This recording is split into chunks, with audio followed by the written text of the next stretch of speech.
System of equations by matrix method. हम किस तरह से मैट्रिक्स मेथड से सिस्टम ऑफ इक्वेशन को सॉल्व करेंगे। सपोज करो ये कोई सिस्टम ऑफ इक्वेशन है, a1x plus b1y plus c1z equal to d1, a2x plus b2y plus c2z equal to d2, a3x प्लस b2y b3y c3z equal to t3। 3 unknown x y z का एक system of equation है। इसको हम कैसे matrix method से solve करेंगे। तो देखो, सबसे पहले हम ax इक्वल टू b, इस मेथड से हम उसे सॉल्व करेंगे। यहाँ पर a क्या है? कोफिशिएंट मैट्रिक्स है। a is coefficient matrix and this is equal to matrix a1। First equation से हम a1 लेंगे, फिर y का कोफिशिएंट b1, फिर z का कोफिशिएंट c1। फर्स्ट इक्वेशन की हमने x y z के कोफिशिएंट से कोफिशिएंट मैट्रिक्स की फर्स्ट रो को बनाया। अब हम सेकंड इक्वेशन से सेकंड रो को कंस्ट्रक्ट करेंगे, तो a2 b2 c2, और थर्ड इक्वेशन से थर्ड रो को कंप्लीट करेंगे, a3 b3 और c3। ओके, यहाँ पर जो x है, x होगा x y z, और b मैट्रिक्स होगा आपका d1 d2 d3। B matrix क्या होगा? d1 d2 d3। तो जो सिस्टम ऑफ इक्वेशन को हम सॉल्व करते हैं वो इस फार्मूले से सॉल्व करते हैं, ax इक्वल टू b से। अब इसमें देखो, सिस्टम के 3 टाइप्स के पोजीशन बनती हैं। उसमें पहली जो होती है वो unique solution. Unique solution means सिर्फ एक ही सॉल्यूशन होगा। दूसरी पोजीशन जो बनेगी वो इन्फिनिटली मैनी सॉल्यूशन, उस सिस्टम के इन्फिनिटली मैनी सॉल्यूशन होंगे। और तीसरी पोजीशन ये बनती है कि नो सॉल्यूशन, सिस्टम का कोई सॉल्यूशन नहीं होगा। तो हम क्या करते हैं, सबसे पहले डिटर्मिनेंट ए को फाइंड आउट करते हैं। कोफिशिएंट मैट्रिक्स के डिटर्मिनेंट को क्या किया जाता है? फाइंड आउट किया जाता है।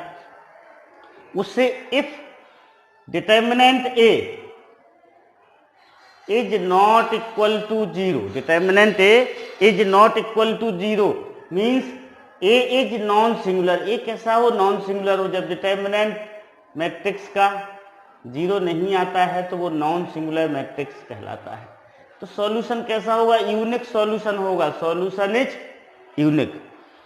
ओके, और वो सॉल्यूशन हम कैसे फाइंड आउट करेंगे? x equal to a inverse b से फाइंड आउट करेंगे। इससे पहले वाले लेक्चर्स में हम आपको समझा चुके हैं किस तरह से सॉल्यूशन को फाइंड आउट किया जाता है। तो x equal to a inverse b से हम उस यूनिक सॉल्यूशन को फाइंड आउट करेंगे।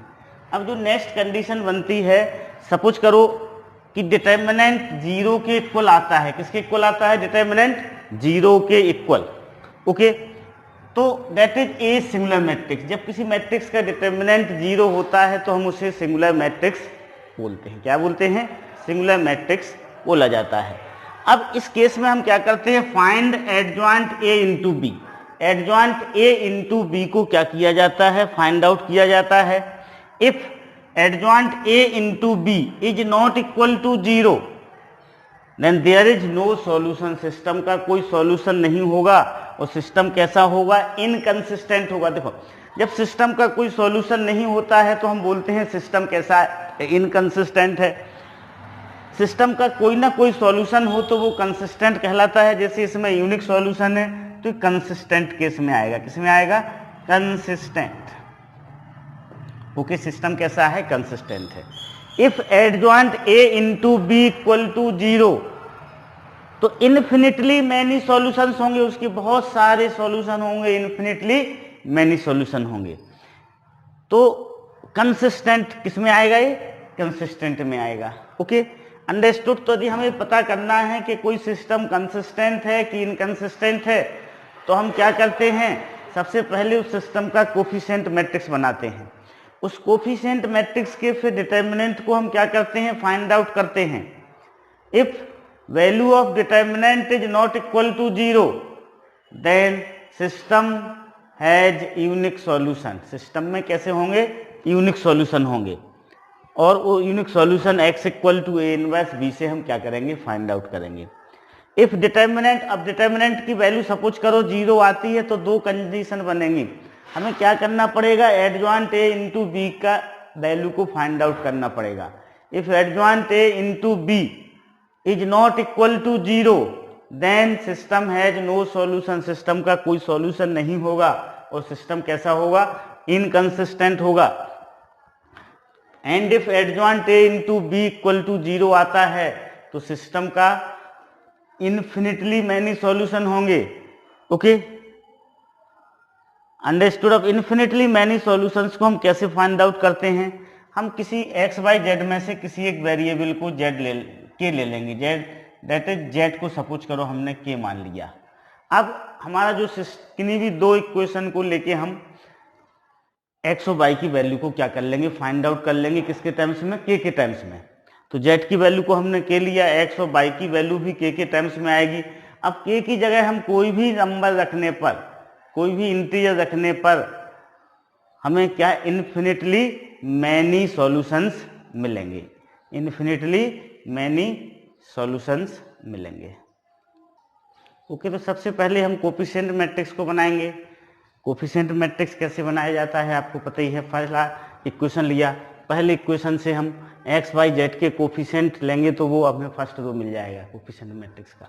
दूसरे इक्वेशन से हम एक्स वाई जेड के कोफिशिएंट लेंगे तो हमें सेकंड रो मिल जाएगा। तीसरे इक्वेशन से हम एक्स वाई जेड के कोफिशिएंट लेंगे तो हमें ये थर्ड रो मिल जाएगा कोफिशिएंट मैट्रिक्स का। अब इसकी वैल्यू, डिटर्मिनेंट की वैल्यू को हम क्या करेंगे? फाइंड आउट करते हैं। Now if matrix B is zero matrix, matrix B कैसा हो? जीरो मैट्रिक्स हो। इक्वेशन में जो राइट हैंड साइड में जो कांस्टेंट लिखा रहता है वो सारे के सारे तीनों इक्वेशंस के कैसे हो? जीरो हो। इस तरह से a1x plus b1y plus c1z equal to 0, a2x plus b2y plus c2z equal to 0 और a3x plus b3y plus c3z equal to 0। तो ये होमोजीनियस सिस्टम ऑफ इक्वेशन कहलाता है। क्या कहलाता है? Homogeneous system of equation. Homogeneous system of equation, system of equation. Okay, तो देखो इसमें हम कोफिशिएंट मैट्रिक्स के डिटर्मिनेंट को फाइंड आउट करते हैं। जैसे डिटर्मिनेंट को फाइंड आउट करेंगे, फाइंड डिटर्मिनेंट ए। ओके, कोफिशिएंट मैट्रिक्स तो आपको पता ही होगा, this is the coefficient matrix. पहली रो का x के कोफिशिएंट, पहले इक्वेशन में x के कोफिशिएंट को, फिर y के कोफिशिएंट को, फिर z के, फिर दूसरे इक्वेशन में x के कोफिशिएंट, y के कोफिशिएंट, z के कोफिशिएंट, फिर तीसरे इक्वेशन में x के कोफिशिएंट, y के कोफिशिएंट और z के कोफिशिएंट को लिखेंगे। अब इसका मैट्रिक्स को हम फाइंड आउट करेंगे। देखो डिटर्मिनेंट को, if determinant a equal to 0, determinant a equal to 0, तो इस केस में हम नॉन ट्रिवियल सॉल्यूशन बोलते हैं। क्या बोलते हैं उसे? Non trivial solution. Okay, that is infinitely many solution, non trivial solution बोला जाता है। अब डिटर्मिनेंट की वैल्यू 0 आई है तो इनफिनिटली मैनी सॉल्यूशन होंगे। कैसे होंगे? Infinitely many solution, infinitely many solution होंगे। Okay, if determinant a is not equal to 0, determinant a की वैल्यू नॉट इक्वल टू 0 आती है तो इसमें यूनिक, इसको ट्रिवियल सॉल्यूशन बोलते हैं। हम क्या बोलते हैं? Trivial solution. ट्रिवियल सॉल्यूशन का मीनिंग होता है x equal to 0, y equal to 0 और z इक्वल टू 0। और एक किस केस में आएगा? यूनिक सॉल्यूशन में आएगा, क्योंकि इसका एक ही सॉल्यूशन है, यूनिक सॉल्यूशन में आएगा ये। Okay, understood. तो देखो यहाँ पर जब इस तरह की इक्वेशंस का कम से कम एक सॉल्यूशन तो मिल रहा है, इसमें कोई नो सॉल्यूशन वाला केस नहीं होता है, क्योंकि x की जगह हम 0 रखेंगे, y की जगह 0 रखेंगे, z की जगह 0 रखेंगे, तो राइट हैंड साइड ये 0 हो जाएगा, और जो कि लेफ्ट हैंड साइड और राइट हैंड साइड कैसे होंगे, इक्वल होंगे। तो इफ डिटर्मिनेंट की वैल्यू नॉट इक्वल टू 0 आती है तो ट्रिवियल सॉल्यूशन होता है। Okay, trivial solution means x equal to 0, y equal to 0 और z इक्वल टू 0। और इसको यूनिक सॉल्यूशन भी हम बोल सकते हैं क्योंकि उसका सिंगल सॉल्यूशन होता है। And if value of determinant a equal to 0 then this is non trivial solution.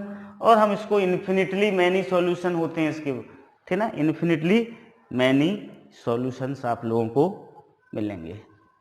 Understood, clear. हम लोगों ने कंसिस्टेंसी और इनकंसिस्टेंसी को समझा।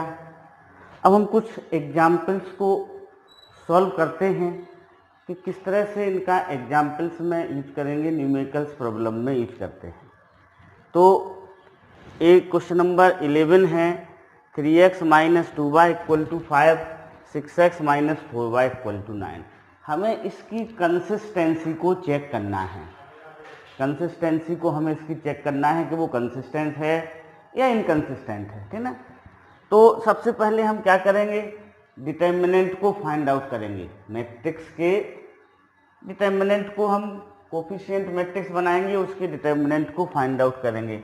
तो देखो कोफिशिएंट मैट्रिक्स क्या होगा, x का कोफिशिएंट 3, y का कोफिशिएंट -2, सेकेंड इक्वेशन में x का कोफिशिएंट 6, y का कोफिशिएंट -4। अब हम इसके डिटर्मिनेंट को फाइंड आउट करेंगे। तो this is 3 into -4 -6 into -2, this is -12 plus 12 equal to क्या हो जाएगा, 0 हो जाएगा। इसका डिटर्मिनेंट कितना हो गया, 0 हो गया। ओके, जब इसका डिटर्मिनेंट 0 हो गया तो अब इसका यूनिक सॉल्यूशन तो होगा नहीं। यूनिक सॉल्यूशन के लिए क्या कंडीशन होती है कि कोफिशिएंट मैट्रिक्स का डिटर्मिनेंट नॉट इक्वल टू 0 होना चाहिए। तो इसमें दो कंडीशन बनेंगी, या तो इन्फिनिटली मैनी सॉल्यूशन होगा या फिर नो सॉल्यूशन होगा। तो उसके लिए हम क्या करेंगे, इस मैट्रिक्स के एडजॉइंट को फाइंड आउट करेंगे। किसको फाइंड आउट करेंगे, एडजॉइंट ए को फाइंड आउट करेंगे, ठीक ना। तो एडजॉइंट ए को हम कैसे फाइंड आउट करते हैं, कोफैक्टर से फाइंड आउट करते हैं। ओके, तो देखो कोफैक्टर से हम उसे फाइंड आउट करते हैं। A11 निकाल लेंगे हम। A11 पहली रो को बंद किया, पहले कॉलम को बंद किया, क्या दिख रहा है आपको, -4 दिख रहा है। और 1 और 1 पॉजिटिव इवन है तो यहाँ पर पॉजिटिव साइन ही रहेगा। अब हम A12 को फाइंड आउट करें। देखो यार, तो ऐसा लिखें आप -1 रेज़ टू पावर 1 + 2 साइन का पता करने के लिए पहली रो और दूसरे कॉलम को बंद किया तो 6 आया, तो कितना हो जाएगा, -6 हो जाएगा। फिर A21 को फाइंड आउट करें हम, -1 रेज़ टू पावर 2 + 1। अब दूसरी रो पहले कॉलम को बंद करेंगे तो -2 दिखाई दे रहा हमें, तो 2 हो जाएगा। फिर A22 -1 रेज़ टू पावर 2 + 2, दूसरी रो और दूसरे कॉलम को बंद करेंगे तो 3, तो इक्वल टू क्या हो गया, 3 हो गया। ओके, अब एडजॉइंट कैसे निकलता है आपको पता है, A11 A12 A21 A22। तो वैल्यू को हम यहाँ रख देंगे। A11 -4 -6 2 3, ये वैल्यू हमने यहाँ पर रख दी। Okay, understood. तो ये एडजॉइंट निकल गया, ठीक है। हम एडजॉइंट्स को डायरेक्ट भी फाइंड आउट कर सकते हैं 2x2 मैट्रिक्स का शॉर्टकट मेथड से। अभी नेक्स्ट क्वेश्चन में हम उसे बताएंगे कैसे फाइंड आउट करेंगे। तो ये एडजॉइंट आ गया। अब यहाँ पर जो बी मैट्रिक्स होगा, बी मैट्रिक्स क्या होगा, 5 9 होगा। ओके, तो देखो अब हम यहाँ पर क्या फाइंड आउट करेंगे, तो बी मैट्रिक्स को हम यहाँ पर लिख लेते हैं। बी मैट्रिक्स क्या बनेगा आपका, बी मैट्रिक्स बनेगा 5 9। ये आपका क्या बना, बी मैट्रिक्स बना। ओके, अंडरस्टूड, क्या बना, ये बी मैट्रिक्स बना। अब हम एडजॉइंट ए इंटू बी को फाइंड आउट करेंगे। किसको फाइंड आउट करेंगे? Adjoint A into B. तो इसको हम इसकी वैल्यू को फाइंड आउट करते हैं, adjoint A into B. Okay, यहाँ पर फाइंड आउट करते हैं एडजॉइंट ए इंटू बी। ठीक है, तो एडजॉइंट ए को लिखा हमने, एडजॉइंट ए कितना है? -4 -6 2 3, और बी कितना है? 5 9। इन दोनों का हम मल्टीप्लिकेशन करेंगे। ठीक है, तो -4 × 5 -20 होगा, 2 + 2 × 8 9 18 होगा, फिर +18, ये पहली रो आ गई है। ठीक है, अब देखो -6 × 5 -30, -3 × 9 27, तो कितना आया? This is -2 -3। अब this is not equal to null matrix, not equal to null matrix. A null matrix नहीं है। ओके, जब नल मैट्रिक्स नहीं है तो system has no solution, system के कोई सॉल्यूशन नहीं होंगे, सिस्टम हैज नो सॉल्यूशन, कोई सॉल्यूशन नहीं होंगे सिस्टम के। तो कैसा होगा? इनकंसिस्टेंट होगा, इनकंसिस्टेंट होगा। Okay, understood. तो हमने इसका पता कर लिया कि कंसिस्टेंट है कि इनकंसिस्टेंट है। जब सिस्टम का कोई सॉल्यूशन नहीं होता है तो वह कैसा होता है? इनकंसिस्टेंट होता है। Okay, understood. तो हमने सबसे पहले क्या किया? डिटर्मिनेंट कोएफिशिएंट मैट्रिक्स के डिटर्मिनेंट को फाइंड आउट किया, फिर एडजॉइंट को फाइंड आउट किया, उसके बाद एडजॉइंट ए इंटू बी निकाला। Adjoint A into B is not equal to null matrix, hence system has no solution, उसके कोई सॉल्यूशन नहीं होंगे सिस्टम के। अब हम नेक्स्ट क्वेश्चन को समझते हैं, क्वेश्चन नंबर 12 को समझते हैं। ठीक है, ओके। क्या कहता है क्वेश्चन नंबर 12? ओके, देखो, this is question number 12। 4x - 2y = 3 और 6x - 3y = 5। Okay, this is the question number 12। अब हम इसमें कोफिशिएंट मैट्रिक्स को बनाते हैं तो वो क्या आएगा? 4 6 - 2 - 3 आएगा। इसके हम डिटर्मिनेंट को फाइंड आउट करें तो इसका डिटर्मिनेंट क्या होगा? This is 4x - 2y = 3। Okay, determinant आएगा -12 + 12, तो 0 आ जाएगा डिटर्मिनेंट। डिटर्मिनेंट कितना आ गया इसका? 0 आ गया। ओके, तो इसका यूनिक सॉल्यूशन नहीं होगा। अब हम इसका एडजॉइंट निकालेंगे। तो एडजॉइंट ए को हम डायरेक्ट इस तरह से फाइंड आउट कर सकते हैं। डायगोनल के एलिमेंट को हम क्या कर देंगे? इंटरचेंज कर देंगे।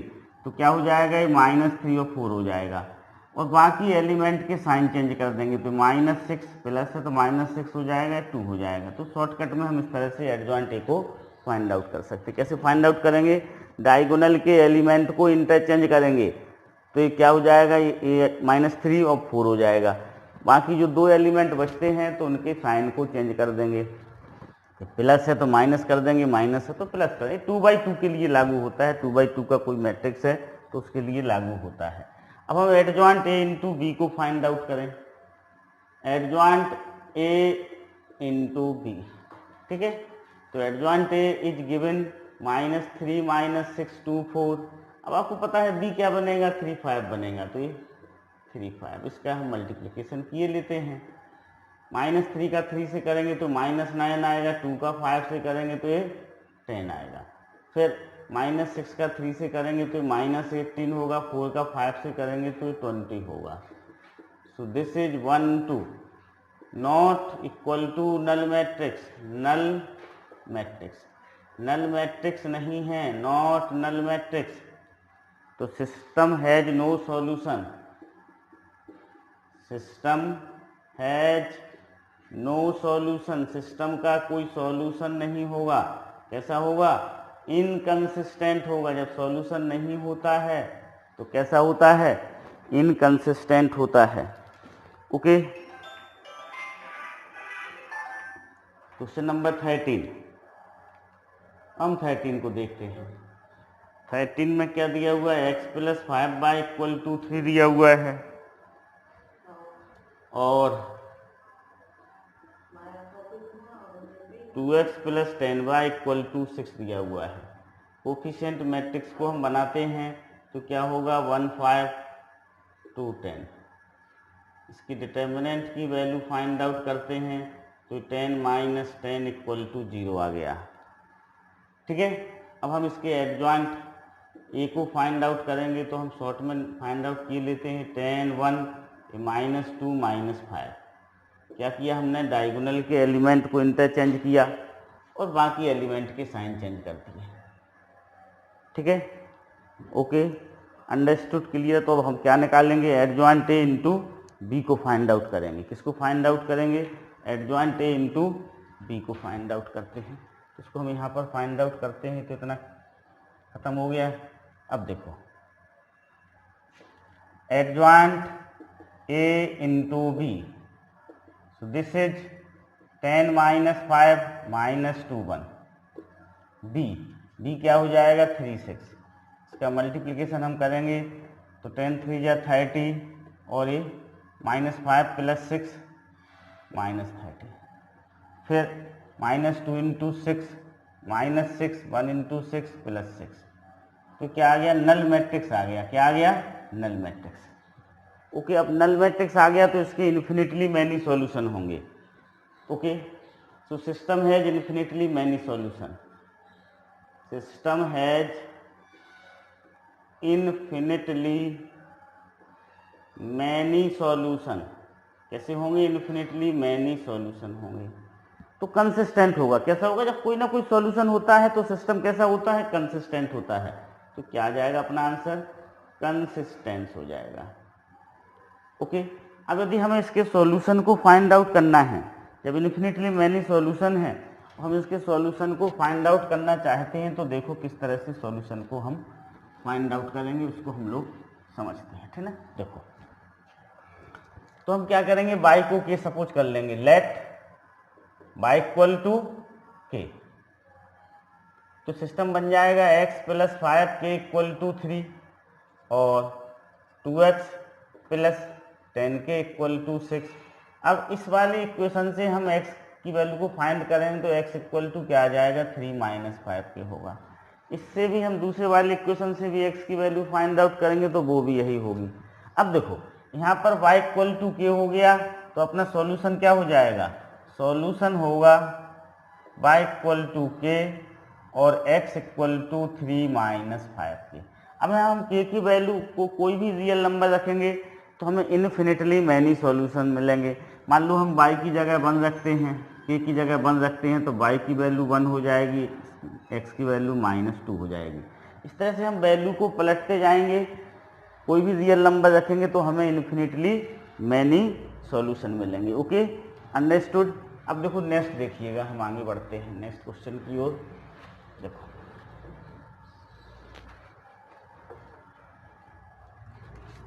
क्वेश्चन नंबर 14 आता है।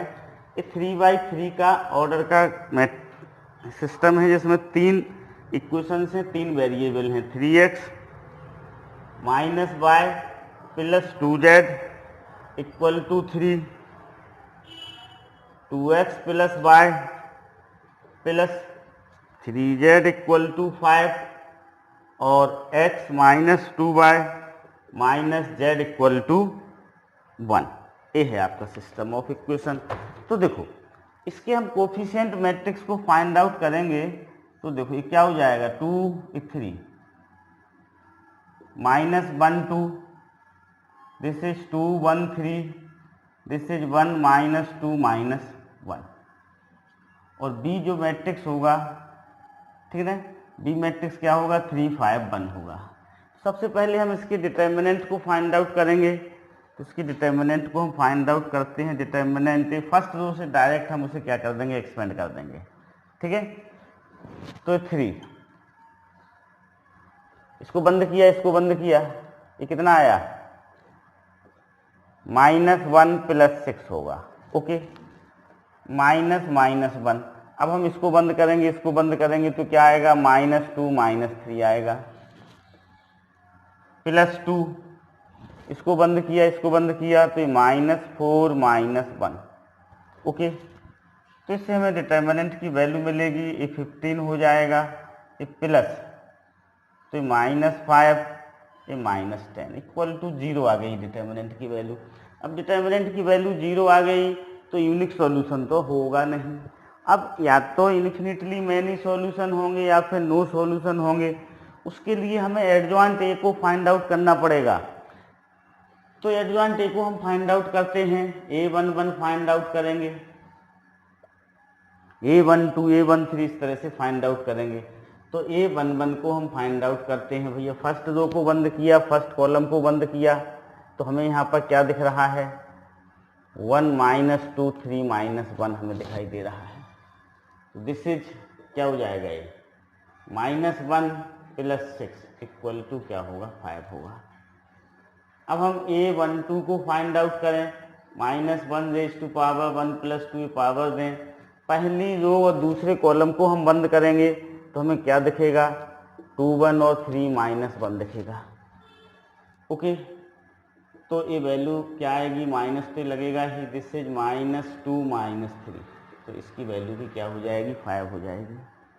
फिर हम A13 को फाइंड आउट करेंगे, -1 × 1 + 3, पहली रो को बंद किया और तीसरे कॉलम को बंद किया, तो यहाँ पर हमें क्या दिख रहा है, 2 1 1 -2, सो दिस इज -4 -1 = -5। Okay, understood. इसके बाद हम A21 को फाइंड आउट करेंगे, A21 A22 A23, तो इसकी जो वैल्यू आएगी वो -5 5 आएगी, आप उसे कैलकुलेट कर लीजिएगा। फिर हम A31 A32 A33 को फाइंड आउट करेंगे, तो इसकी जो वैल्यू आएगी वो -5 और 5 होगी। Okay, understood, clear. अब एडजॉइंट ए जो बनेगा, एडजॉइंट ए, तो एडजॉइंट ए आपको पता है कैसे बनेगा, देखो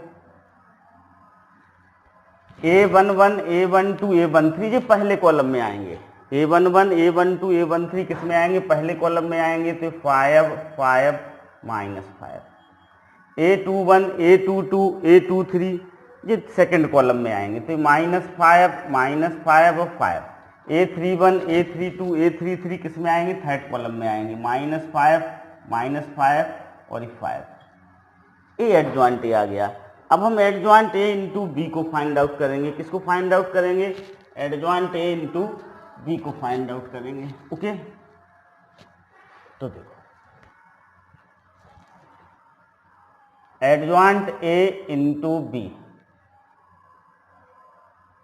this is 5 5 -5, this is -5 -5 5, this is -5 5, और b कितना होगा, b आपको मैट्रिक्स से पता चलेगा, इक्वेशन से b क्या होगा, इसका जो b होगा वो होगा 3 5 1। ओके, अब इनका हम क्या करेंगे, प्रोडक्ट करेंगे, तो दिस इज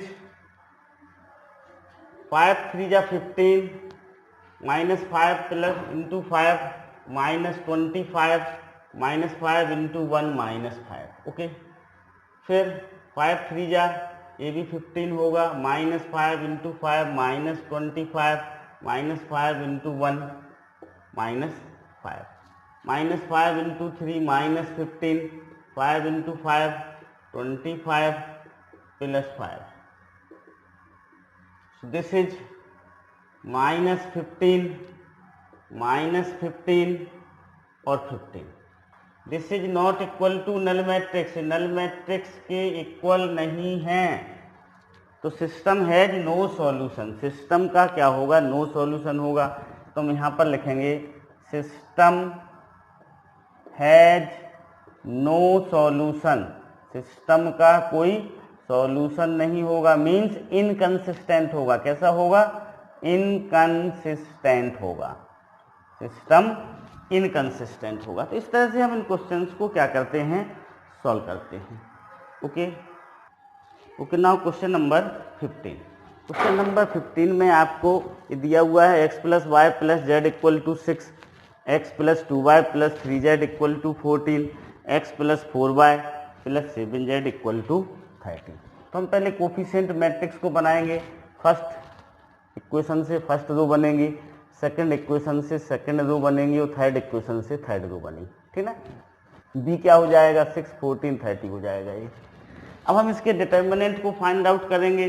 तो इसकी डिटर्मिनेंट की वैल्यू 0 आएगी। आप लोगों से एक्चुअली फाइंड आउट करिएगा तो डिटर्मिनेंट की वैल्यू 0 आएगी। जब डिटर्मिनेंट की वैल्यू 0 होती है तो मैट्रिक्स कैसा होता है, सिंगुलर मैट्रिक्स कहलाता है। ओके, अब हम एडजॉइंट ए फाइंड आउट करना है तो हमें कोफैक्टर फाइंड आउट करना पड़ेंगे, A11, A12, A13। तो हमें डायरेक्ट लिख रहे हैं यहाँ पर, आप लोग उसे होमवर्क में करिएगा और उसके कोफैक्टर को फाइंड आउट करिएगा। 2 - 4 और 2 होगा, A21 निकालेंगे तो -3 आएगा, A22 निकालेंगे तो 6 आएगा, A23 निकालेंगे तो -3 आएगा, A31 1 होगा, A32 -2 होगा, A33 1 होगा।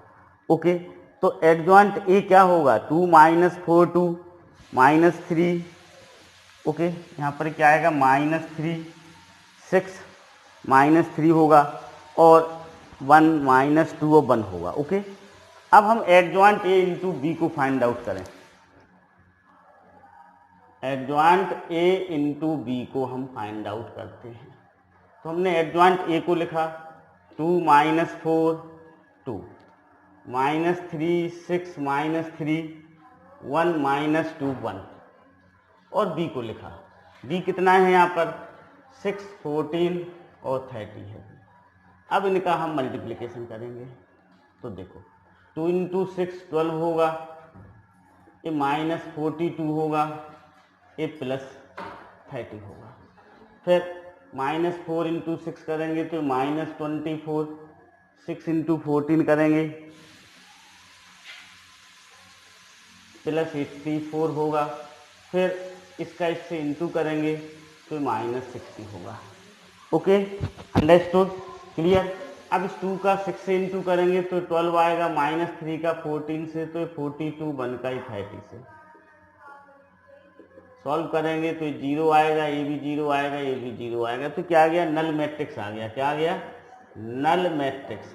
अब नल मैट्रिक्स जब आ गया तो system has infinitely many solution, system के इन्फिनिटली मैनी सॉल्यूशन होंगे। System has infinitely many solution, system के कैसे होंगे, इन्फिनिटली मैनी सॉल्यूशन होंगे। तो सिस्टम कैसा होगा, कंसिस्टेंट होगा। तो कंसिस्टेंट हो जाएगा, सिस्टम इज कंसिस्टेंट। देखो इस क्वेश्चन में ये नहीं पूछा गया है कि आप इसके सॉल्यूशन को फाइंड आउट करिएगा, तो यहीं पर ये सफिशिएंट हो जाता है। तो क्वेश्चन में ये नहीं बोला गया है कि आप इनके सॉल्यूशन को फाइंड आउट करिएगा, तो यहीं पर क्वेश्चन क्या हो जाता है, खत्म हो जाता है। पर हम आपको बताते हैं कि किस तरह से इनके सॉल्यूशन को आप फाइंड आउट करेंगे जब इन्फिनिटली मैनी सॉल्यूशन आता है। तो हमने क्या बोला था आपको, जेड को हम क्या करेंगे, के इक्वल सपोज कर लेंगे।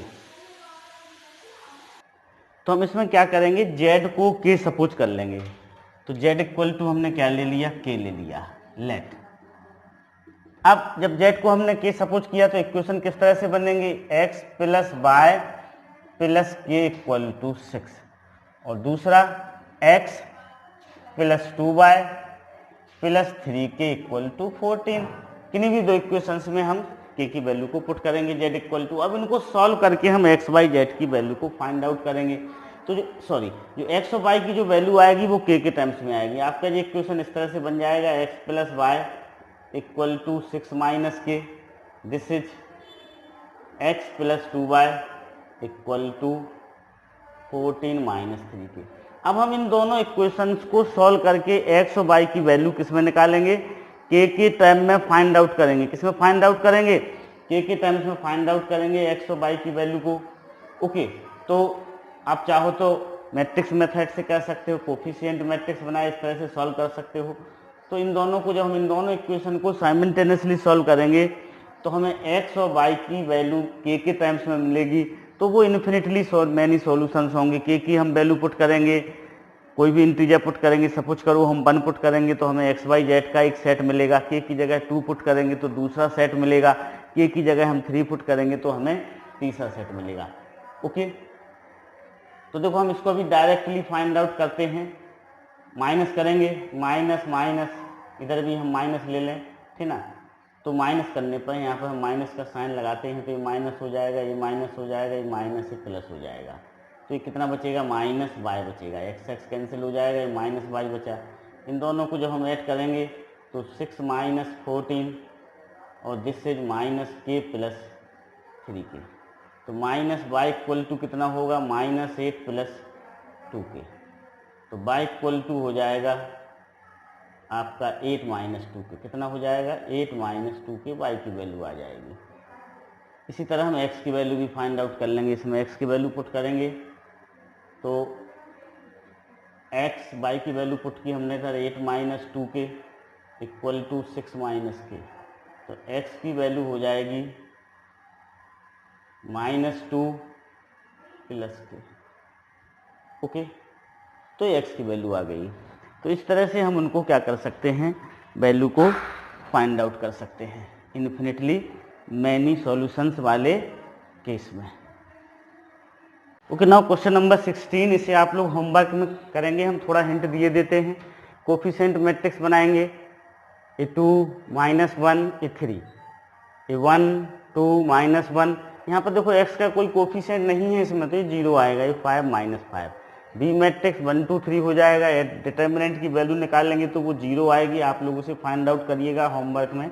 ओके, a11 a12 a13 निकाल लेंगे तो -5 5 5 आएगा। a21 10 आएगा, a22 -10 आएगा, a23 -10 वैल्यू होगी, a31 -5, a32 5, a33 5। एडजॉइंट आ जाएगा। पहला कॉलम होगा, ये दूसरा कॉलम होगा, ये तीसरा कॉलम होगा। ओके, तो एडजॉइंट फाइंड आउट कर लेंगे। अब एडजॉइंट इंटू बी निकाल लेंगे तो वो नल मैट्रिक्स होगा। तो system has infinitely many solution. हम जेड को के इक्वल सपोज कर लेंगे तो 2x minus y equal to 1 minus 3k हो जाएगा और x plus 2y equal to 2 plus k होगा। इन दोनों इक्वेशन को हम साइमल्टेनियसली सॉल्व करेंगे तो हमें y x और y की वैल्यू मिल जाएगी। ठीक है, तो उसे हम क्या करेंगे, फाइंड आउट कर लेंगे। इस क्वेश्चन में आपको ये सॉल्यूशन फाइंड आउट नहीं करना है, क्योंकि बोला नहीं गया है कि सॉल्यूशन को फाइंड आउट करिएगा। सिर्फ ये बोला गया है कि वो कंसिस्टेंट है या फिर इनकंसिस्टेंट है, सिर्फ यही हमें फाइंड आउट करना है। तो यहाँ तक अपना आंसर आ गया। अब यदि किसी नेक्स्ट क्वेश्चन में फाइंड द सॉल्यूशन, तो हम इन्फिनिटली मैनी सॉल्यूशन के लिए जेड को के सपोज करेंगे और फिर दो इक्वेशन में जेड की जगह के पुट करके एक्स और वाई में दो इक्वेशन बनेंगे। उन दोनों इक्वेशन को हम साइमल्टेनियसली सॉल्व करके के की उसकी एक्स वाई की वैल्यू को क्या करेंगे, फाइंड आउट करेंगे। Okay, understood, clear.